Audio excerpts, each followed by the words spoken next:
Good morning. Welcome to Mondays with Marthie. Please subscribe to my channel.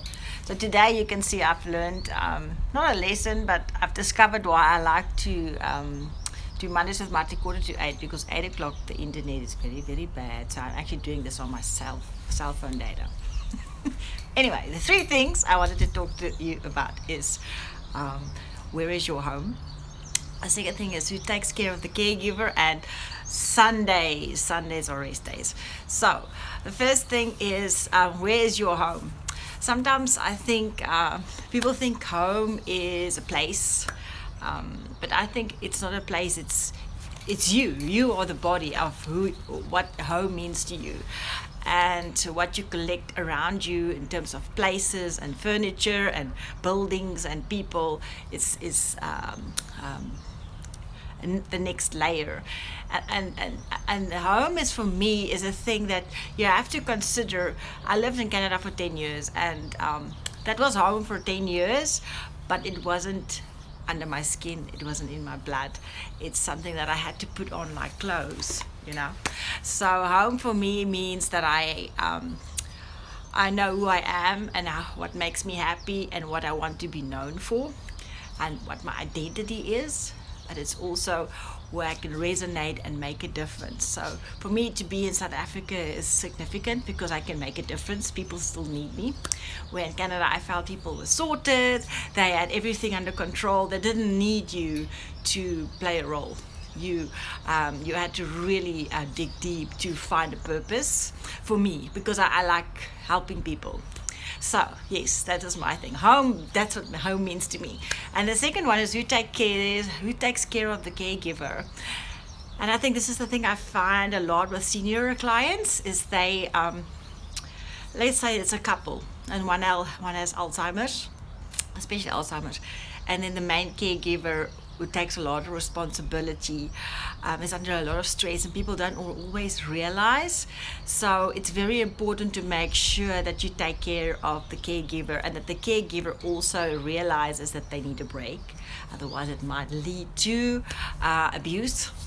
And so also caregivers in the sense of mothers. This weekend I was working at the rowing and I saw women that was amazing, but they were exhausted from their work stuff they had to do, taking care of the family, taking care of work and jobs and responsibilities and volunteering. So it just makes you aware that you have to keep a little bit in your tank, gas or petrol, whatever you want to call it, to make sure that you have that for yourself so that you can fill it up and give it away again. It's a bit like yeast, bread yeast, where you have to keep a little bit to do the seeding for the next batch.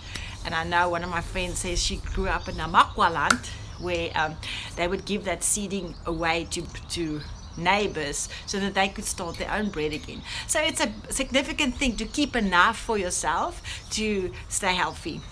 And then the third thing is Sundays. Sundays are very important. Sundays should be a rest day. And even if it's not a Sunday, some people have a Monday as a rest day, but it's important that you have a day that you just don't do as much and that you break your schedule.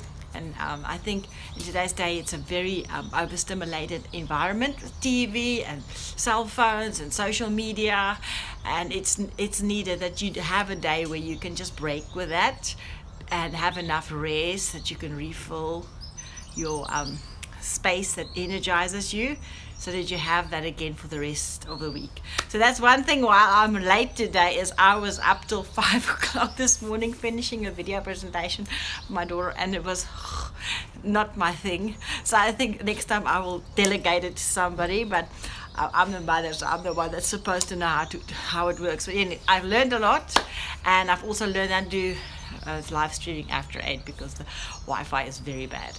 So there you have the three things for the day is, I have to remember now. Who takes care of the caregiver? Where is your home? And the third thing is Sundays must be rest days. So have a good week. And if you have any suggestions for stories of hope, I'm hoping to see Chrysaline Davis today. She's from Devon Valley, and that should be an interesting interview. So yeah, I think what I'll focus on now with the stories of hope is just to identify people out of the big communities of Stellenbosch and what they do, people that's impressed me, community workers and people that just engage in their community, and we'll see where it goes from there. But there's so many options, so if you have a suggestion, you can leave it for me as well. So thank you.